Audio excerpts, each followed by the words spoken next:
Hello friends, इस video में हम लोग बात करेंगे एक कॉमन प्रॉब्लम जो मैंने देखा है लोगों में और जिसके बारे में कुछ क्वेश्चंस आए हैं मेरे को कि even reading about the company, अगर मेरे को पता है कंपनी क्या कर रहा है और आगे क्या होने वाला है कंपनी में, मतलब जो कंपनी का मैनेजमेंट क्या बोल रहा है उसके हिसाब से even knowing all those things I don't get the confidence of investing on the business. Okay, so इसके बारे में हम लोग बात करने वाले हैं। ओके, तो यहाँ पर मैं पहले बताऊँगा कि मैंने कैसे स्टार्ट किया था। So I started with the small amount. ठीक है, तो व्हाट इट मीन कि जब मैं कंपनी को पढ़ता हूँ तो I start with the little amount. ऐसा नहीं कि सब कुछ उठा के अभी पढ़ा है तो कंपनी में ही डाल दो, उसके बाद अगर आगे चल के मैनेजमेंट ने एग्जीक्यूट नहीं किया तो आप क्या करोगे? मतलब आप तो स्टॉक मार्केट से ही बाहर हो जाओगे, राइट? अगर उसका गाइडेंस वगैरह उन्होंने जो बोला है वो अचीव नहीं किया तो फिर स्टॉक नीचे आएगा और उसके बाद फिर जो हाल होगा कि पोर्टफोलियो का, वो मतलब आप फिर कितने साल पीछे चले जाओगे। ठीक है, तो ऐसा नहीं करना है। मतलब how I started with A small amount, मतलब थोड़ा थोड़ा करके जो भी कंपनी पढ़ता हूँ और अगर उसका गाइडेंस वगैरह सब मेरे को अच्छा लगता है, अगर कंपनी का डायरेक्शन मेरे को अच्छा लगता है तो मैं उसमें थोड़े पैसे इन्वेस्ट करना चालू करता हूँ। ठीक है, और क्वार्टर टू क्वार्टर आपको उस कंपनी को ट्रैक करते जाना है, जो कि मैं वही कर रहा हूँ अभी। ठीक, वही करता हूँ कि मैं क्वार्टर टू क्वार्टर उस कंपनी को ट्रैक करता हूँ, उन बिजनेस को, और देखता हूँ कि उसका बिजनेस का डायरेक्शन कैसा है, और जब मेरे को लगता है कि अगर डायरेक्शन सही है तो ऐड मोर।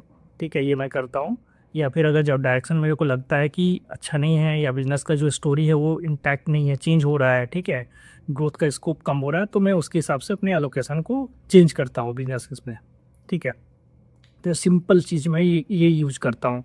ठीक है, अभी आपको कैसे स्टार्ट करना है, तो I think what I will suggest कि आप थोड़े मतलब आप पहले बिजनेस को पढ़ो, खुद से समझो कि कोई भी बोल रहा है उसके हिसाब से मत करो। ठीक है, आप अगर बिजनेस को पढ़ रहे हो, समझ रहे हो और आपको लग रहा है कि इसमें ग्रोथ पोटेंशियल है, तो आप थोड़े पैसे लगा के आप देखो। प्रॉफिट होना है या फिर लॉस होना, that is the different story all together. ठीक है, but at least start with that one.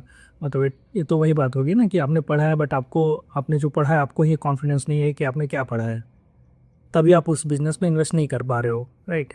That is the one thing. और दूसरा चीज़ हो सकता है कि आपको वो पैसे जो आप इन्वेस्ट करने का सोच रहे हो, उस पैसे की आपको नियर फ्यूचर में ज़रूरत है। मतलब आपको या तो कुछ कहीं पर वो पैसे, मतलब कुछ ईएमआई देना है या फिर कुछ फीस देना है, या कहीं पर वो आपको, या आपके वैकेशन का वो खर्चा है। ठीक है, तो ऐसे है, तो इस केस में आप स्टॉक मार्केट में वो पैसे मत डालो। मतलब वो पैसे फिर आपको मतलब नहीं है, फिर आप रोज़ बैठ के आप वो देखते रहोगे कि अभी क्या कितना बढ़ा कितना घटा, और फिर आप अननेसरी का आपका बीपी ऊपर होगा। ठीक है, तो ये सब मत करो आप। सिंपल चीज़ है, मतलब ऐसे पैसे आप उसमें डालो जो अभी आपको नियर टर्म में ज़रूरत नहीं है। उसके बाद आप थोड़े ही डालो, अगर आपको कन्विक्शन बहुत ज़्यादा नहीं है, आप बहुत ज़्यादा रिस्क नहीं ले सकते, तो थोड़े से स्टार्ट करो आप, थोड़े डालने से। ठीक है, क्योंकि आपने उस बिज़नेस को पढ़ा तो आपको आपको ही सबसे ज़्यादा पता है। कभी ये मीडिया चैनल और इधर उधर से सुन के या कहीं पर से किसी के कमेंट में मत जाओ। ठीक है, आप पढ़ के खुद देखो और आपको समझ में अगर आ रहा है कि हाँ ठीक है इसमें, तो थोड़ा आप लगा के देखो, आपको धीरे धीरे कॉन्फिडेंस आएगा। ठीक है, और कभी भी मतलब ओवर एलोकेट मत करो किसी भी बिजनेस में। ठीक है, किसी भी बिजनेस में उसके स्टॉक्स में कभी भी आप ओवर एलोकेट मत करो पैसों को। तो मतलब क्या है कि ऐसा नहीं है, अगर आपने कोई बिजनेस पढ़ा, ठीक है, तो हमने अभी बात की राइट कि उसमें ही मैं सारा पैसा डाल दूंगा क्योंकि मेरे को लग रहा है कि वो आगे चल के बहुत अच्छा ग्रोथ करने वाला है। ये सब जो हम लोग मतलब कहानियाँ सुनते हैं ना कि इतना मल्टी बैगर बन गया, उतना मल्टी बैगर बन गया, वो सब सुनने में अच्छा लगता है। बट रियल लाइफ में आपको आपको अपना जो कैपिटल है ना उसको भी प्रोटेक्ट करना है। तो अगर आप एक ही में आप डाल रहे हो तो मतलब you are taking the this concentrated bets, जो कि बहुत रिस्की है, क्योंकि आपको भी नहीं पता है, किसी को इवन इनफैक्ट किसी को नहीं पता है कि कल क्या होने वाला है, बिजनेस में क्या होने वाला है, क्या जो पॉलिटिकली क्या चेंज हो जाएगा, ये किसी को भी नहीं पता है, राइट? तो यहाँ पर आपको कंसंट्रेटेड बेट तो मतलब मैं नहीं बोलूँगा कि किसी को भी लेना चाहिए। और ये जो कंसंट्रेटेड बेट का बात करते हैं ना, वो भी आई थिंक वो बातें ही करते हैं।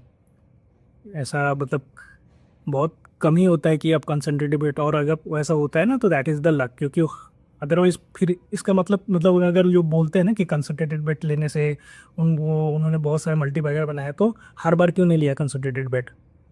मतलब क्यों 10 बिजनेस, 20 बिजनेस, 25 बिजनेस, 50 बिजनेस में इन्वेस्ट किए?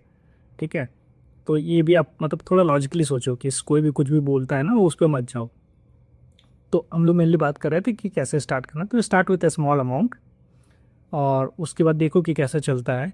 और धीरे धीरे आप पढ़ो उस बिज़नेस को, उस बिज़नेस में कैसा ग्रोथ पोटेंशियल है वो सब देखो।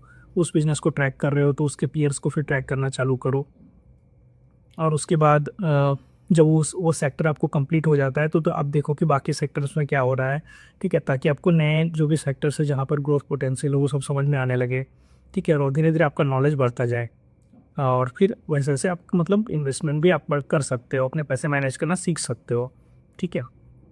सो यही है mainly the topic of the video कि कैसे आप स्टॉक मार्केट में स्टार्ट कर सकते हो, और इवन मतलब अगर आपने पढ़ा है तो कैसे आप इन्वेस्टमेंट स्टार्ट कर सकते हो। या लेट मी नो अगर आपको कुछ क्वेश्चन होता है इसके बारे में तो आप कमेंट में ऐड करो।